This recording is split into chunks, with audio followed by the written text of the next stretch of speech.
Hello everyone, welcome to the lecture 3 of the course Diffusion in Solids. Today what we will be talking about are the fundamental mathematical way to understand the diffusion, that is the Fick's laws of diffusion. They are basis to understanding a lot of mathematical formulations of diffusion problems. So today we will be talking about the Fick's first law, equation of continuity, and the Fick's second law in this lecture. So let us go ahead and see what is Fick's first law. So Fick's first law was proposed by Adolf Fick in 1855. So you can imagine that it is almost close to 200 years back that this law was proposed, but still holds the validity. So that is the profoundness of the Fick's laws that were proposed. And basically it started with Fick suggesting a linear response between the concentration gradient and a mixing of salt and water. So basically what he said is, if this is your concentration gradient, that is, this is the delta C, the concentration is varying from here to here, and this is the distance over which the concentration is varying, then the flux J can be written as minus d times dou C by dou x. Okay, so this Jx, that is, x represents that the flux is in the x direction, and this is equal to minus d times dou C by dou x. So the d here is a proportionality constant. This d is basically what is known as the diffusion coefficient, and the unit of the flux is expressed as number of particles per unit area per unit time, and the diffusivity has the unit of centimeter square per second or meter per square per second as the units used may be. If the flux is in 3-dimensional, that is, the movement of particle is in 3 dimension, then we can write the Fick's law, extend it to the 3 dimension, and write it as J is equal to minus d times dou C by dou x plus dou C by dou y plus dou C by dou z. So in vector form, if we want to write, then we can write the J vector as minus d times del C. This del operator is nothing but dou by dou x plus dou by dou y plus dou by dou z multiplied by the unit vectors which are represented as Ex cap, Ey cap, and Ez cap. Why we had to write this? It will become clear to you in the lectures, in the slides as we proceed, because here what we are talking about is in terms of x, y, and z dimensions, but you can also write Fick's law in other coordinate systems as well. So we will see it as we proceed along. So Fick's first law is basically valid for isotropic materials where physical and chemical properties are independent of direction. The negative sign in the Fick's law indicates that the direction of diffusion flux and concentration gradient is opposite. However, I have put a question mark in the bracket, and you tell me later that whether it is always true or not. There may be instances, let me give you a hint, where the sign part may be reversed. Then the first law, there can be added terms or the complications due to the anisotropy or this d. Remember, in the previous equation, when we write J is equal to minus dou C by dou x times d, the d is independent of concentration. So if the d is dependent on concentration, then the Fick's first law can be still valid at a certain instant, but it has to be modified. Then if there are chemical reactions happening in the system, then also the Fick's law becomes a little bit complicated, or if external fields are present, or if additional paths of diffusion are present. So Fick's first law can be directly applied only in a steady state condition where the composition does not change with time. When I say directly, it means if you want to evaluate flux, let's say, then you can directly apply the Fick's first law in a steady state condition. However, as such, at any instant, at any time t, if you want to apply Fick's first law, it is still valid. So as I said, it can be applied at a particular point in the profile always. The condition, additional condition is that there should not be external driving force present other than the concentration gradient. There is a variation of Fick's law when external driving forces are present. That probably is not in the scope of this course, but some other courses it can be referred to. So, what we saw is when we see the equation of Fick's first law, which is J is equal to minus d times dou c by dou x, we see that there is no factor of time. But intuitively, you may see that the diffusion process has to involve time. Ultimately, for example, in the last lecture, we talked about, I showed you a simple example of a color ink dropping in water. So, as the time progresses, the spread of the color will definitely change. So, many of the diffusion control processes involve the time dependent concentration profiles. So, now how do we account for the change of concentration with time? So, let us do a simple derivation.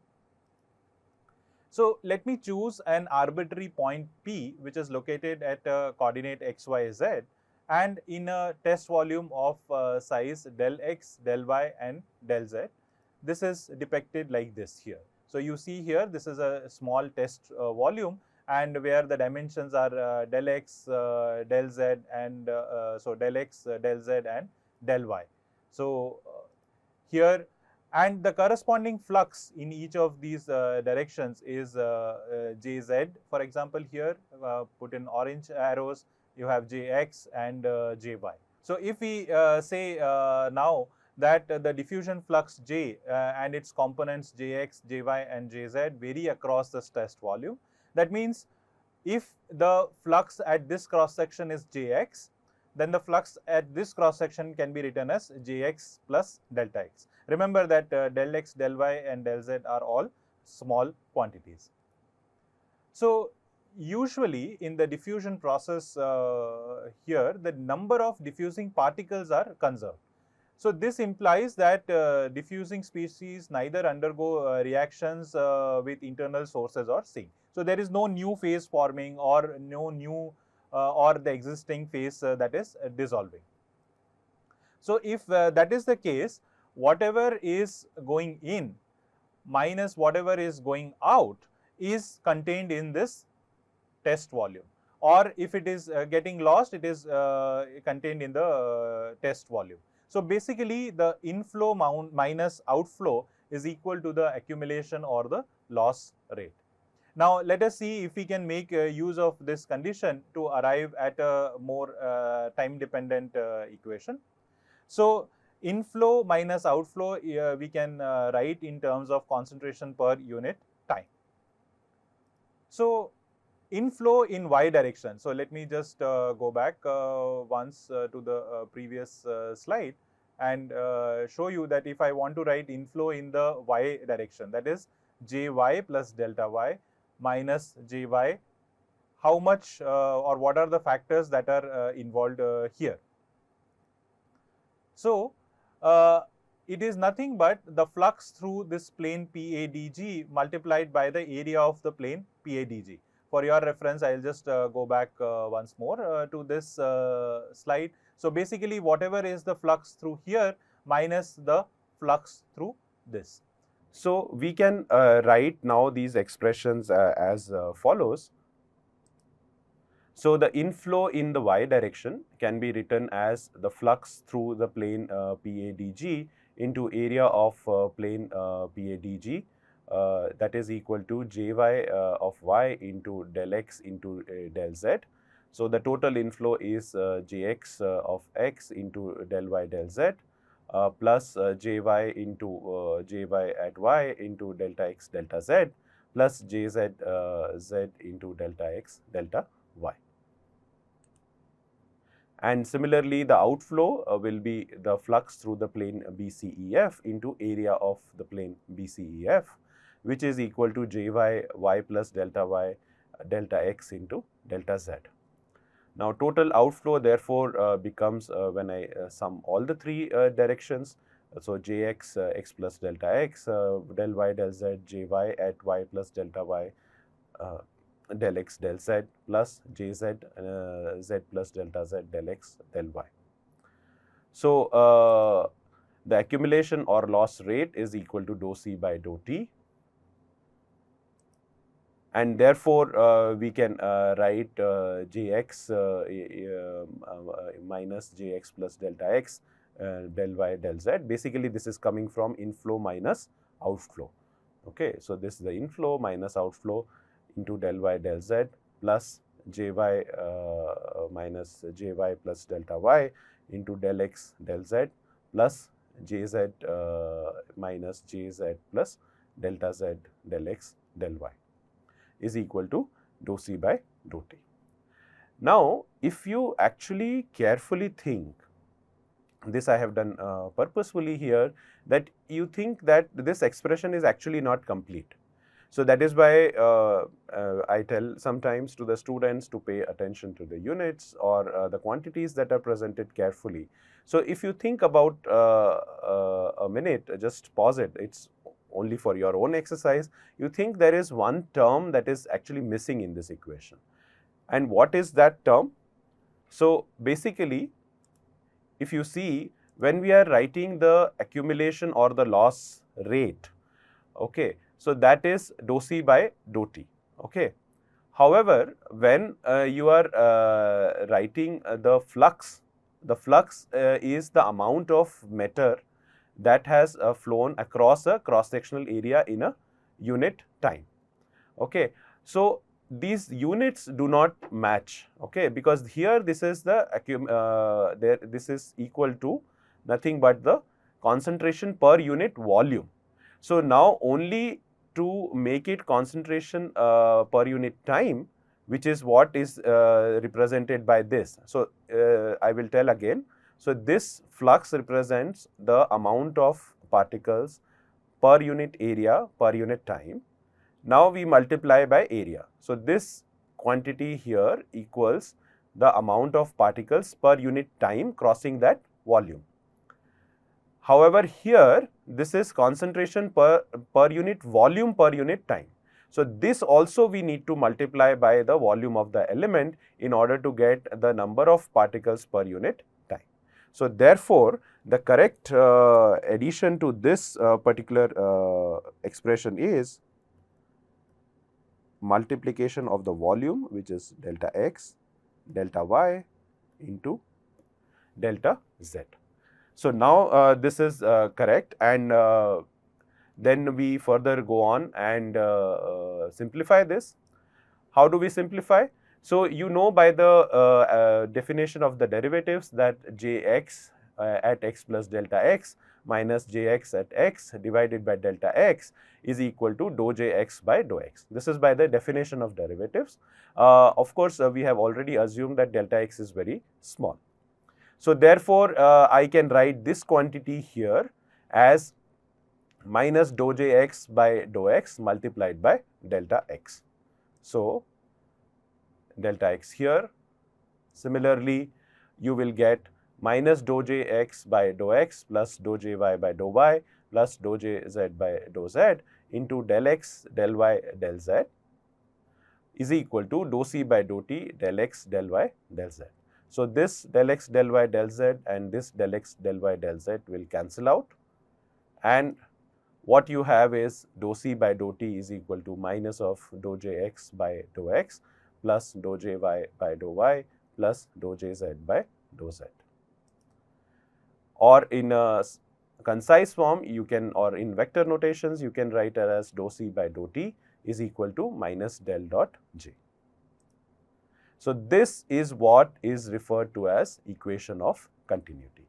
And now, we will see that how we can use this equation of continuity and combine it with Fick's first law to derive the Fick's second law. And if you now combine the Fick's first law and the equation of continuity, what you get is dou c by dou t is equal to del dot d del c. Remember that equation of continuity is del c equal to minus del dot j, and we can write now j is equal to minus d del c. So, the Fick's second law is written as dou c by dou t time is equal to del of d del c.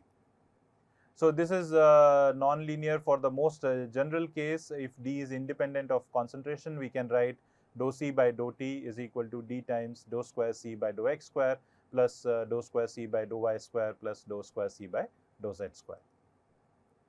So this is a linear second order partial differential equation for this concentration field C x comma y comma z comma t. And for solving this, this can be done if you know the initial conditions and the boundary conditions. In the upcoming lectures, we will take several examples to see how this equation is solved. So as I told you that quite often your geometries are not always cubical, or it is not always in a rectangular fashion. So it may be cylindrical, it may be spherical. So this mathematical equation can be transformed to different coordinates like cylindrical coordinates. Here is the transformation. Spherical coordinates, the equation looks something like this. In the cylindrical coordinate, r, theta and z are your axes. In the spherical coordinate, it is r, theta and phi. So I thought that maybe one example, let me show you how the Fick's second law can be transformed from Cartesian coordinates, that is x, y, z, to the cylindrical coordinates, which is r, theta and z. So let me just show you the steps. You can also practice on your own once. So basically, if I have to draw the cylindrical and the Cartesian coordinates, it looks something like this. So this blue color you see is this x, here z and here y, and the unit vectors are marked as ex, ez and ey. And in the red color, it is shown this is the theta direction, this is the r direction, and here it is the z direction. So in this case, now how do we transform this equation, or basically this operator? Because remember that in the Fick's second law or the first law, when we represent as vectors, we are using this operator del. So this del is nothing but ex cap into dou by dou x plus ey cap into dou by dou y plus ez cap into dou by dou z. So if we can transform this vector to the cylindrical coordinates, then our job is done. So now how do we go about it? So to go about it, first let us try to see what is the relation between the ex, er and e theta. So from the geometry of it, you can see, it is easy to visualize that ex, this is the unit vector here, is nothing but cos theta times er. That means the projection of er here minus sin theta times e theta. Ey cap is equal to sin theta times er cap plus cos theta times e theta cap.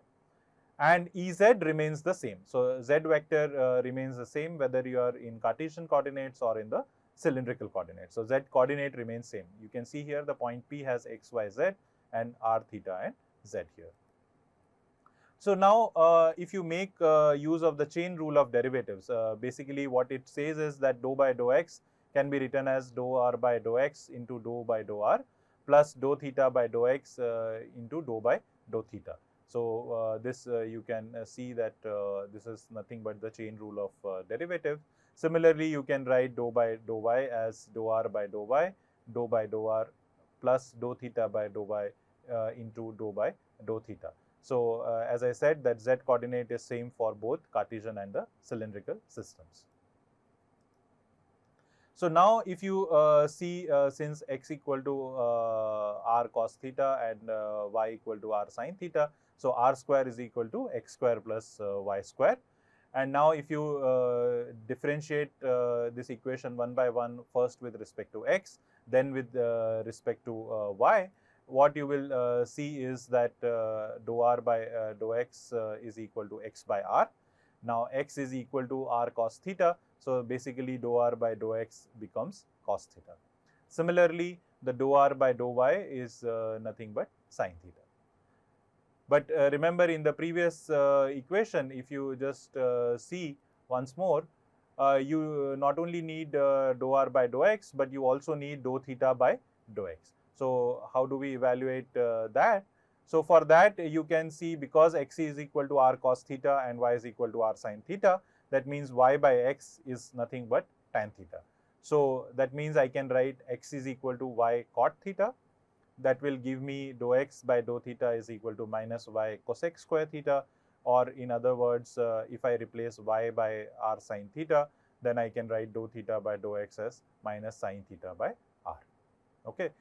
Don't worry about these relations in case if you think that any in between step is also required. These are very standard mathematical differentials and just algebraic rearrangements, nothing very complicated in this. Then y is equal to x tan theta, so dou y by dou theta can be written as x sec square theta, and again if I put x is equal to r cos theta, I would arrive at dou theta by dou y is equal to cos theta by r. Now, if you take the equations 3, that is the previous equation in the slide, then equation 5 and the equation 7 here, then you can write dou by dou x as cos theta into dou by dou r plus minus sin theta by r dou by dou theta. Similarly, you can write dou by dou y as sin theta into dou by dou r plus cos theta by r into dou by dou theta. So then if we put everything into the equation of del, then we get this is the expression for Ex in terms of Er and E theta, and this is the expression for dou by dou x in terms of theta and r.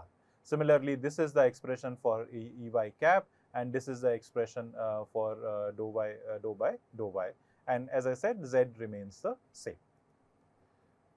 Now, if I arrange this a little bit, you can see here, for example, this here Er terms, if I take together, then this is cos square theta into dou by dou r minus sin theta cos theta by r into dou by dou theta plus sin square theta dou by dou r and plus sin theta cos theta by r into dou by dou theta. Similarly, I can separate out the terms E theta with which contains E theta. So you will see that in each of these brackets, two terms will cancel out. So you see that sin theta cos theta by r dou by dou theta is negative here, and the same quantity is positive here. So what you are left with is cos square theta plus sin square theta into dou by dou r. Similarly, in this you are left with E theta cap sin square theta plus cos square theta by r into dou by dou theta plus Ez cap into dou by dou z. So then if you try to see what your del looks like, then it becomes Er cap into dou by dou r plus E theta cap 1 by r dou by dou theta plus Ez into dou by dou z. And then for any vector u, the expression can be written as del dot u Er dot dou ur by r, and basically you are putting u here. So then if you apply the expression of del and del dot u to the Fick's second law, which is remember nothing but j is equal to j is equal to d times d del c, then here this is the Fick's first law, that is j equal to minus d del c. So you put the expression for del c here. So you get dou c by dou r Er cap plus 1 by r dou c by dou theta into E theta cap plus dou c by dou z into Ez cap. And the Fick's second law will look something like this. So basically this is in the cylindrical form the expression for Fick's and Fick's first law and the second law. Quite often we explore the symmetry while solving the diffusion problems, or many times you only encounter the one-dimensional diffusion. In such a cases, what you can see is that if, for example, you are talking about linear flow in x direction, then dou c by dou t can be simply written as d times dou square c by dou x square. The axial flow in the r direction, so basically if the flow is only axial, then your z component will not come into picture, and you will have a simpler form of the Fick's second law in r direction. And similarly for the spherical flow in r direction, this is the expression that can be used. Just a few more words about Fick's laws in the anisotropic media. When the anisotropic system is there, for example, non-cubic single crystals, textured polycrystals, composites, then the properties are different in different directions. Think about it, why it should be that if the material is not isotropic, then why the property should be, or the diffusion coefficient should be different in different directions. Okay, we will discuss it in the forum or during one of the later sessions.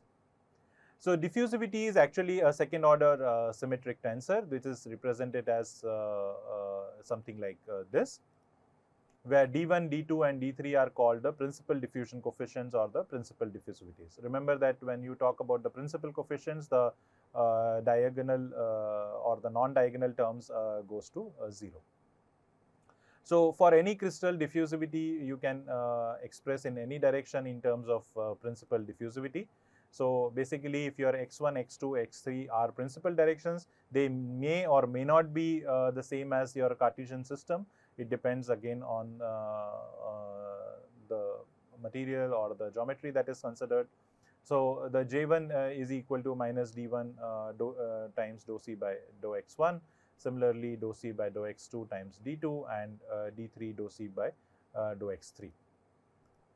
So if this 1, 2 and 3 are your principal directions, and if let's say the diffusion direction is such that it is at angle theta 1, theta 2 and theta 3, then sorry for this little bit here, but please read it as theta 1, theta 2 and theta 3. Then the diffusion coefficient D along that direction can be represented as cos square theta 1 times D1 plus cos square theta 2 times D2 plus cos square theta 3 times D3, where cos theta 1, theta 2 and theta 3 represent the direction cosines of the selected diffusion direction. So for the cubic crystals, since D1, D2 and D3 are equal, so the sums of cos square theta 1, cos square theta 2 and cos square theta 3 is equal to 1. So only one diffusion coefficient exists for the cubic crystal. So it is like a scalar quantity where as long as the system is cubic. For uniaxial materials like trigonal, tetragonal and hexagonal, the D1 is equal to D2 but not equal to D3. In such a case, you can take, for example, D1 as common and you write cos square theta 1 plus cos square theta 2 plus D3 times cos square theta 3, and this is nothing but 1 minus cos square theta 3, and therefore the D can be represented as D1 times sin square theta 3 plus D3 times cos square theta 3. So basically, two diffusion coefficients are needed to determine the diffusivity matrix. For any other crystal systems like triclinic, monoclinic, orthorhombic, where the D1, D2, D3 are not equal, you need all the three diffusivities for describing completely the diffusion matrix. So a self-study exercise for you can try out how do I transform the Fick's second law in the spherical coordinates from the Cartesian coordinates. This you can work out yourself. So thank you for listening to this lecture. We'll continue with application of this Fick's law to solving the diffusion related problems in the upcoming lectures. See you everyone.